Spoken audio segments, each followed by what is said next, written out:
Hola, bienvenido a la serie de fertilización de Cal Poly elaborado a través del ITRC, que es el Centro de Capacitación e Investigación en Irrigación.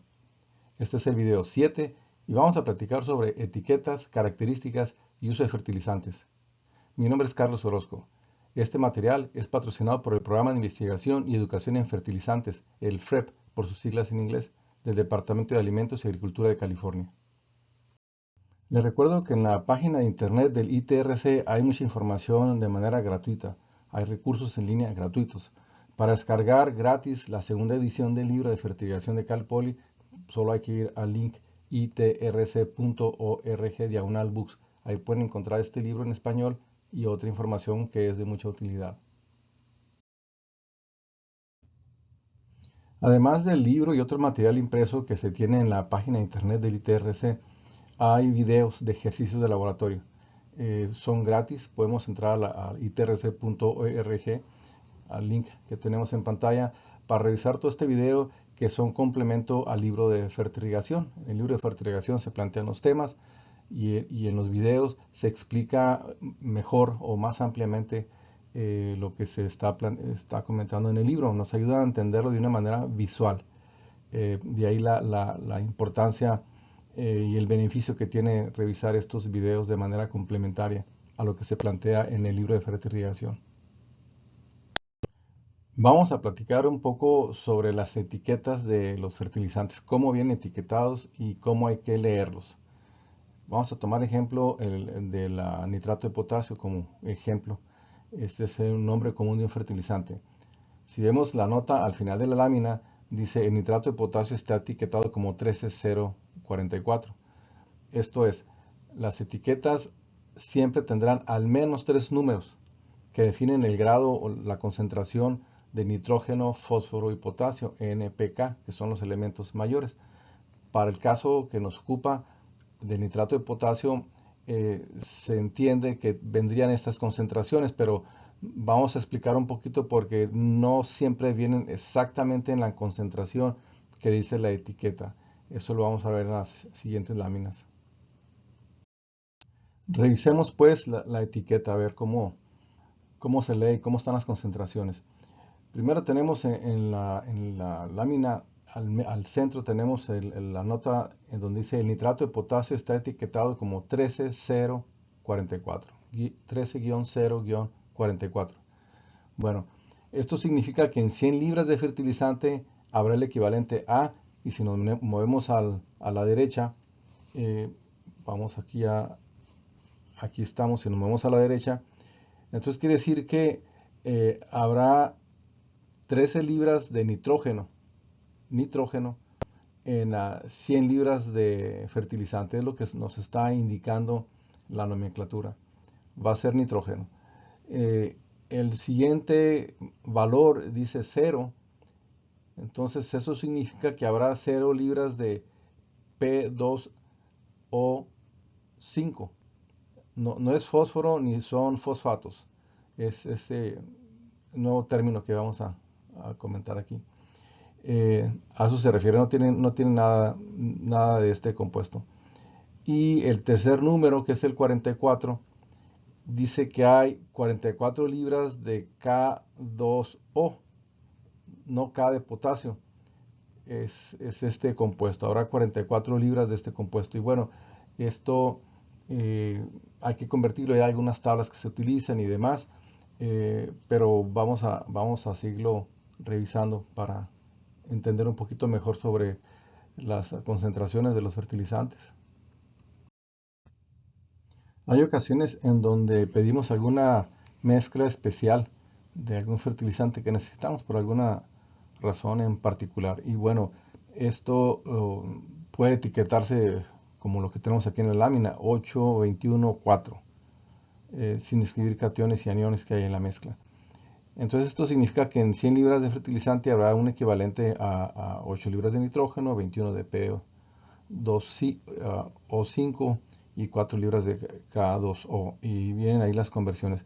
Si recuerdan y si no, les sugiero que lo revisen en el video 6.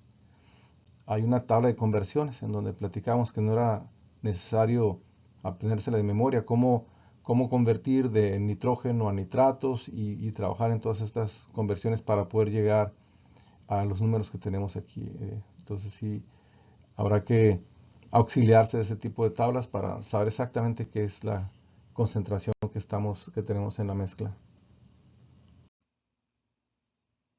En esta tabla se está presentando, y solo para darnos idea, los grados y usos de fertilizantes en California. Son datos del 2013, ya tienen algún tiempo, y bueno, los números cambian año con año, pero al menos sirve para darnos alguna idea de cómo se están consumiendo los fertilizantes. El título de la tabla dice fertilizantes líquidos y minerales agrícolas utilizados en California, incluidas las toneladas de cada nutriente aplicado. Y hay números diversos. Si vemos en la segunda columna que tenemos aquí fertilizantes utilizados en toneladas, por ejemplo, en identificado por grado hay 2 millones de toneladas. Aquí no dice qué grado es, nada más nos da el dato global y pues es bastante. Pero después tenemos otras cifras como el amoníaco anhidro, que son 170,000, y si nos vamos aquí a, por ejemplo, nitrato de amonio, son 2.908, pero después vemos un número grande de nitrato de amonio en solución, son 387,000. En fin, sucede que en California la mayoría de los fertilizantes que se utilizan son líquidos.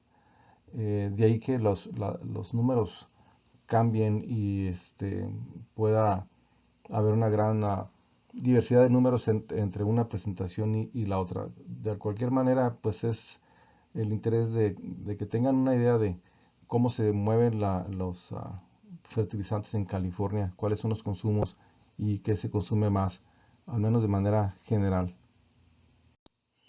Como hemos comentado, en California y en los Estados Unidos, la mayoría de los fertilizantes son líquidos y por lo tanto son fáciles de fertiligar. Es muy fácil la fertilización. Y aquí tenemos la toma de una instalación típica en donde están los tanques de almacenamiento de los distintos productos y después llega la empresa proveedora y a través del dispositivo que está en el extremo inferior que estoy aquí señalando, están etiquetados los tanques y bueno, llegan y cargan cada uno de los tanques con el producto en específico, y hay explotaciones, instalaciones más sofisticadas que otra, pero bueno, esto es para darnos una idea general de cómo se almacenan y cómo se operan los sistemas de fertilización con los fertilizantes líquidos. En ocasiones, los costos de transporte de fertilizantes pueden ser altos, y esto sucede en algunos otros países. Y esto es debido a que el fertilizante líquido pues está transportando agua y el ingrediente activo es poco. Entonces a menudo se venden como sólidos, se transportan al sitio donde están produciendo, se mezclan y ya se aplica en el lote, en el predio de producción. Quiero mostrarles aquí unas láminas, unas fotos que están en láminas, y vemos la lámina de la izquierda. Aquí vemos un tanque, el tanque está debajo de la superficie del suelo, y para facilitar la aplicación del fertilizante sólido, su mezcla y demás, en la parte de abajo hay una bomba con la cual extraen el producto. El problema con esto, o los inconvenientes con esto, es de que al momento de tener que hacer una reparación del tanque, por ejemplo, pues es complicado. Apenas el tanque apenas tiene espacio, es difícil hacer operaciones de reparación ahí abajo. En la foto de la derecha, en la imagen de la derecha, eso está en mejores condiciones porque está ya en el nivel de la superficie, y aquí podemos ver que hay una rampa por donde suben y descargan los fertilizantes sólidos y hacen las mezclas. En fin, eso está mucho mejor. Evidentemente hay operaciones más sofisticadas, pero bueno, creo que era interesante, importante comentar este tema de los inconvenientes de tener algunas ciertas instalaciones que no necesariamente sean los más funcionales para la operación diaria en campo. Bien, aquí tenemos algunos puntos clave que podemos comentar sobre este tipo de operaciones en donde los tanques están bajo la superficie. Todo debe ser sobre la superficie, preferentemente los sumideros, dice en el texto, pueden tener problemas de inundación. Imagínense si llueve y tenemos el tanque bajo la superficie, pues va a haber problemas ahí. Hay que considerar cómo llenar los tanques lo más fácilmente posible, buscar alguna estrategia. Hay quienes lo hacen saco por saco. En fin, necesitamos encontrar uh, lo más sencillo posible, lo más práctico. En el punto número 3 me parece muy interesante. Fundamentalmente hay tres maneras como se realizan las mezclas. La mezcla del sólido en el líquido, una vez que está el líquido, el agua en el tanque. Hay quienes lo hacen con aire, le meten aire y bueno, ayuda esto a disolverse. A algunos les funciona recirculando la solución con una bomba y finalmente hay quienes usan un mezclador mecánico como una propela. Si le funciona de alguna de estas maneras, bueno, pues está bien. Lo importante y creo que lo que hay que resaltar es que uno de los principales problemas es de que en ocasiones quieren disolver demasiado sólido en el líquido, quieren exceder la capacidad que tienen para ir disolviendo, entonces habría que hacerlo gradualmente para que pueda tener una buena mezcla y que pueda disolverse de manera correcta. En los Estados Unidos los productos químicos típicos que deben mezclarse antes de ser inyectados son el sulfato de potasio y el yeso. Para esto los equipos van y se sitúan, se localizan cerca de las bombas de inyección donde se van a estar utilizando. Vemos, por ejemplo, aquí en el centro, una imagen del centro, un equipo que se usa mucho para yeso, para la mezcla de yeso. Sulfato de potasio, bueno, pues es una fuente económica de potasio y solo hay que tomar algunas consideraciones. Una de ellas es la solubilidad de los productos. El yeso tiene una solubilidad muy limitada, el sulfato menos. Entonces hay que tomar en consideración eso, temperatura y demás. Hay que revisarlo muy bien cuando estemos trabajando con esos productos. Es común hablar sobre suspensión y solución. Pero es importante ver la diferencia entre una cosa y la otra, especialmente cuando estamos trabajando con yeso y este tipo de productos que hay que disolverlos en agua. Bien, para la mayoría de la fertirrigación se necesita una solución. La solución significa que todo está disuelto, que no hay partículas sólidas. Por ejemplo, si estamos disolviendo sulfato de calcio y lo metemos al agua y lo hacemos una solución, entonces el sulfato de calcio se separa y va a estar el sulfato por un lado y el calcio por otro. Ya no va a estar como sulfato de calcio, hay una solución. Para el caso de suspensión, generalmente tiene partículas sólidas, muy pequeñas pero sólidas. Y estas partículas tienden a tapar los goteros y a desgastar los microaspersores. Las boquillas de los microaspersores se desgastan y después tenemos algunas boquillas con diámetros mayores que otras y empezamos a tener riegos con una pobre uniformidad. Pero el tema, además, como decía, puede tapar los goteros y si no nos damos cuenta, bueno, pues este es un problema. De ahí que revisemos bien que si estamos haciendo soluciones o nada más estamos trabajando con suspensiones. La inyección de fertilizantes, productos químicos que inicialmente eran sólidos, debe hacerse aguas arriba de los filtros de goteo y de microaspersión. Aquí tenemos el sistema de filtración y si el flujo va en este sentido, bueno, pues acá debe hacerse la inyección. Hay quienes no les gusta esto porque la suspensión tapa los filtros. Los filtros se pueden limpiar, estos filtros los podemos limpiar, pero lo que no podemos hacer o es muy complicado, es limpiar los goteros el sistema de microaspersión. Si vemos la imagen, en estas secciones donde están inyectando los fertilizantes y los productos químicos, pero esto es después del sistema de filtración. Si el flujo va en este sentido hacia la izquierda, pues este sistema de inyección debe estar aguas arriba de los sistemas de filtración. pero bueno, es un error. El medidor que tenemos aquí, bueno, está correcto, más no la inyección de los productos químicos. Eventualmente, pues eso va a dar un problema con taponamiento de goteos y de microaspersión o desgaste de las boquillas de los microaspersores. Hay distintas maneras de diseñar el sistema de fertirrigación. Aquí tenemos una de ellas. Algunas granjas grandes tienen un sistema de tuberías completamente separado solo para fertilizante. El agua se transporta en una red de tuberías por separado y cada lote puede tener un bloque terminal de tuberías, 5 o 6 tuberías. De esta manera es fácil fertilizar a la medida de cada lote. Es lo que nos ilustra la lámina, es lo que estamos revisando. El asunto es que esta imagen corresponde a un predio en Perú y están produciendo caña de azúcar. Y entonces lo que tienen ellos son pivotes centrales para regar la caña de azúcar y tienen estos tanques de fertilizante y vemos las salidas con las bombas de acero inoxidable porque esto es puro químico lo que están manejando, puros fertilizantes. Y entonces cada bomba va y entrega producto a los pivotes. Y en el pivote central tiene una fuente de agua y tiene una fuente de fertilizante. Y están inyectando a la dosificación que ellos quieran.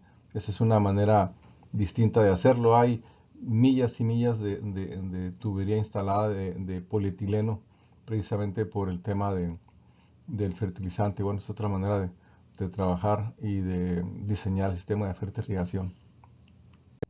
Hemos estado hablando sobre la solubilidad y densidad de los materiales de los fertilizantes, sobre todo cuando tenemos que eh, disolverlos en agua, ¿no? Los compramos en sólidos y luego hay que disolverlos. Bueno, y esto no es problema si fueran líquidos, pero entonces cuando vamos a campo y los mezclamos en el sitio, bueno, hay que tener cuidado de no exceder los límites de solubilidad que hemos estado platicando. Esta información está en el capítulo 11 del libro de fertirrigación y solo por ver algunos temas, algunos ejemplos, podemos ver, por ejemplo, aquí está el nitrato de amonio y bueno, este funciona de acuerdo a las temperaturas, en grados Celsius o en Fahrenheit.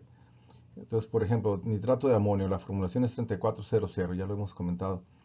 Y aquí trae, por ejemplo, valores de 9.9, 12.6, 16, se incrementa conforme se incrementa la temperatura. Pero por otro lado, si nos vamos a mero casi abajo, arriba de la urea, está el sulfato de potasio, 0.7, 0.8, 0.9, mucha diferencia este 0.9 con el 16, por ejemplo, de nitrato de amonio. Entonces, es importante tomar en consideración esto cuando estamos trabajando con este tipo de materiales.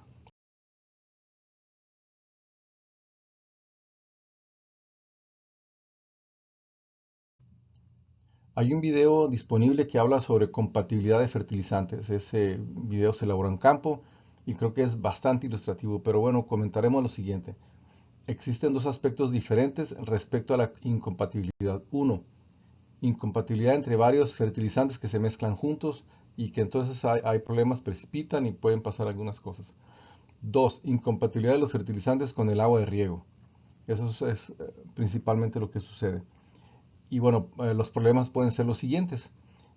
Precipitación de productos químicos y taponamiento de emisores y boquillas en los goteros.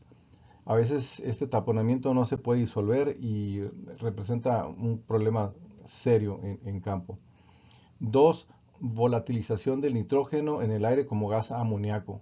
Esto sucede y no siempre ponemos atención. Y tres, taponamiento de tanques de inyección e inyectores. Cuando se mezclan los químicos, los fertilizantes y no son compatibles, podemos tener este tipo de problemas.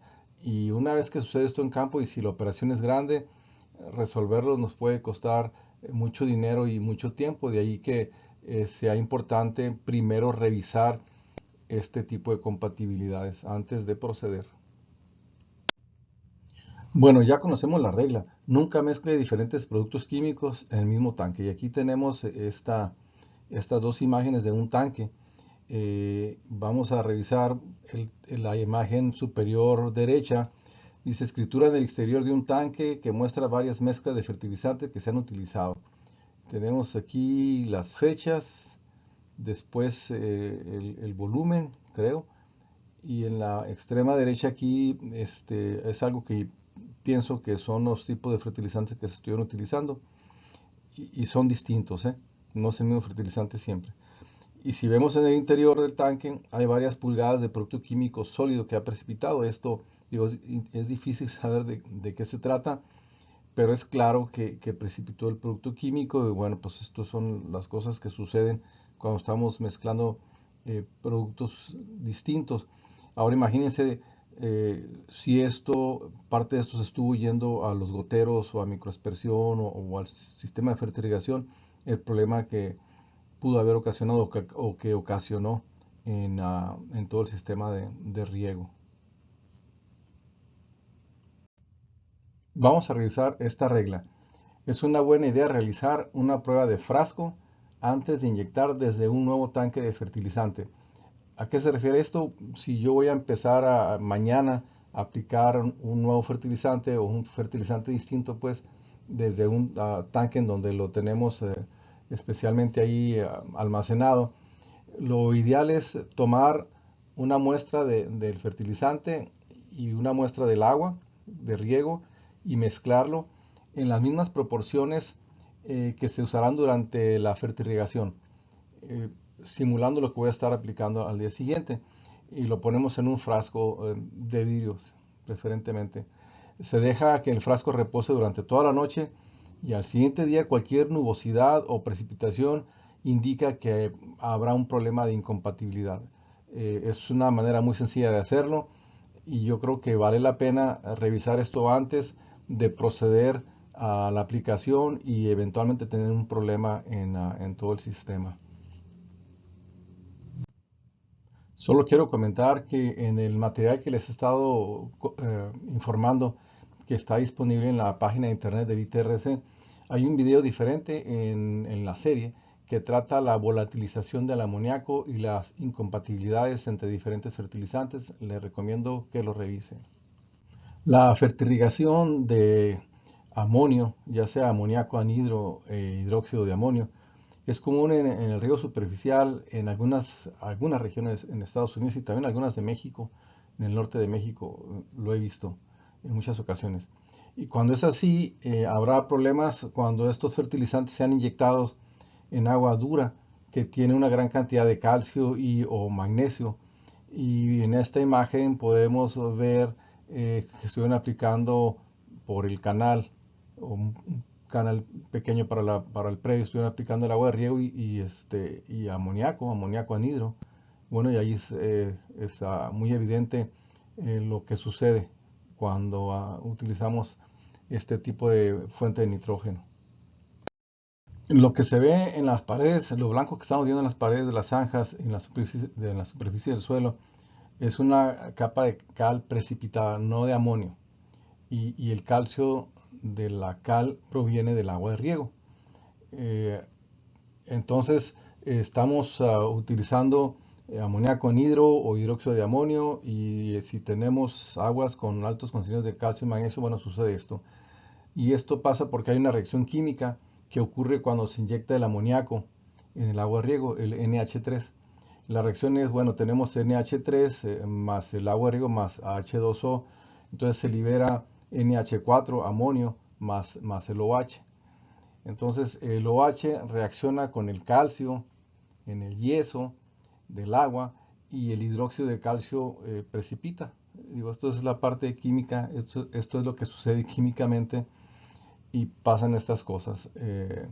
Y esto nos da problemas de infiltración y problemas en los cultivos y demás. El tema es si tenemos aguas duras con altos contenidos de calcio y o magnesio, pues no usemos amoníaco anhidro ni hidróxido de amonio. Nos va a ocasionar este tipo de problemas. Siguiendo con el tema del amoníaco anhidro y hidróxido de amonio, Tenemos que la otra mitad del problema que hay con la inyección de amoníaco en agua dura con pH alto es que gran parte del amoníaco no se convierte en amonio. En cambio, permanece como gas y se volatiliza, o sea, se libera al aire. Y esto es muy común y lo he visto en aguas del río Colorado, en la cuenca baja del río Colorado. Yo mucho he visto esta condición.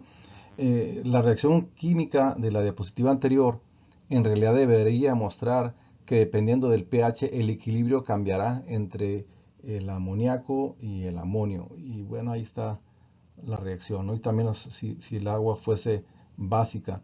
Y tenemos los tanques, dos tanques que tenemos de amoníaco anhidro, que es NH3, un canal de riego muy grande. Están inyectando a través de las mangueras el amoníaco al agua de riego para ir a tener allí algún fertilizante, perdón, algún cultivo que se está regando por surco. Eventualmente, pues pueden tener este tipo de situaciones que hemos estado comentando en estas láminas. Respecto de la fertirrigación de fósforo, tenemos una buena noticia y una mala noticia. La mala noticia es que el fosfato se combina con todo tipo de cationes del agua de riego, hierro, magnesio, calcio, etcétera. Y entonces forma precipitados insolubles que hacen que el fósforo no esté disponible y en consecuencia pues tapan los emisores del goteo. Ya hemos comentado el problema cuando precipita el fósforo. La buena noticia es que si se hace cuidadosamente y con los fertilizantes fosforados correctos, los problemas se pueden evitar. La recomendación es que siempre se haga la prueba de frasco que comentamos hace algunas láminas. Y aquí, bueno, el consejo es revisar con el proveedor de los agroquímicos, de fertilizantes, qué es lo que nos pueden recomendar. Podemos revisar el libro de fertilización donde viene mucha información y ahí se habla un poco más sobre el MAP, el fosfato monoamónico. También hay información sobre la MKP, que es el fosfato monopotásico, el fosfato de urea, ácido fosfórico, en fin, todos son fertilizantes ácidos que se han utilizado con bastante éxito. Eh, Recomendarles, reitero, hacer la prueba de frasco y buscar una buena asesoría si acaso no estamos familiarizados con los fertilizantes que estamos utilizando y con sus mezclas. La figura 11-8 que se encuentra en el libro de fertirrigación proporciona información facilitada por Netafim para mostrar los principales fertilizantes más comunes para el riego por goteo. Ya sabemos que Netafim es una empresa que trabaja mucho en temas de fertirrigación. Y de manera general les doy algunos ejemplos. Viene información sobre nitrógeno, fósforo, potasio, los fertilizantes más comunes con los que se han trabajado y viene alguna información valiosa y habla sobre urea, nitrato de amonio, sulfato de amonio, en potasio, cloruro de potasio, nitrato de potasio. Y en fósforo traen varias fuentes. Viene algo sobre MAP, que es el 12610, el MKP, el ácido fosfórico, y también habla un poco sobre los micronutrientes. Le sugiero que revise en más detalles en el libro de fertirrigación que puedes cargar de la página de internet del ITRC. Respecto de fertilizantes ácidos que tienen un pH bajo, menor de 7, estos pueden modificar el pH del suelo, lo que afectará la disponibilidad de casi todos los nutrientes. Ya hemos dicho que si tenemos pHs bajos, habrá problemas con los micronutrientes, no estarán disponibles, puede haber problemas de toxicidad y demás. Entonces lo que buscamos es estar más o menos en un pH de 7, un pH neutro es lo ideal. Ahora bien, algunos suelos tienen grandes cantidades de cal libre y esto amortiguará el pH del suelo durante generaciones. Esto es, podemos estar aplicando fertilizantes ácidos y si el suelo tiene mucha cal libre, bueno, pues nos va a ayudar a que no se nos acidifique el suelo. Por lo tanto, los fertilizantes de pH bajo en realidad pueden ayudar a liberar nutrientes en esos suelos con calibre y ahí no hay ningún problema o ninguna repercusión. Pero en otros suelos en donde el pH puede bajar demasiado con la fertilización, pues esto se puede corregir aplicando cal. Aquí vemos un equipo para aplicar cal en grandes superficies y se aplica la cal, se mezcla en el suelo y bueno, se procede ya a establecer el cultivo, se establece el cultivo y se disuelve con el agua de riego. Esta es una, una opción cuando necesitamos estabilizar un poco el pH del suelo o corregir un poco el pH del suelo, buscando estar en pHs neutros de 7.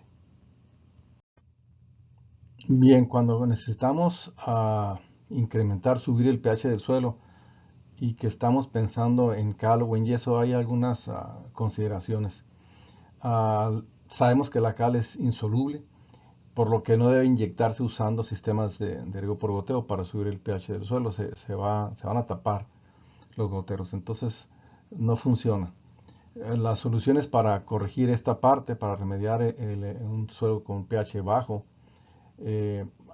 causado por la fertilización. En ocasiones el uso de fertilizantes ácidos nos lleva a eso. En cultivos permanentes, un huerto, de lo que fuese, hay algunas soluciones. Lo que buscamos es reemplazar la concentración de iones hidrógeno en los sitios de intercambio catiónico del suelo eh, con calcio. Infiltramos iones de calcio. Esto es, hemos platicado que la capacidad de intercambio catiónico tiene cargas negativas y ahí está fijado el hidrógeno y lo que buscamos es meter calcio para que libere el hidrógeno y que el calcio tome esas posiciones. Y esto generalmente se puede hacer de dos maneras, ¿no? O de tres pudiera ser. Si lo hacemos con yeso, una opción es cubrir la superficie del suelo mojado por el sistema de riego por goteo o de riego de goteo con yeso muy finamente molido y de alta pureza. Ponemos el yeso en donde se ubican los goteros y la humedad del sistema de riego de goteo lo va a disolver y lo va a infiltrar. Y la otra opción es inyectar el yeso finamente molido y de mucha pureza a través del sistema de riego por goteo. Esa es otra opción, pero debe estar bastante bien molido para evitar problemas en el sistema. Y la otra opción o una tercera opción, pero esto ya es con cal, aplicar cal igual finamente molida y de alta pureza en el suelo justo por debajo de los emisores, debajo del goteo, para que cuando llegue el agua ácida, esta sea neutralizada. Esta es otra opción.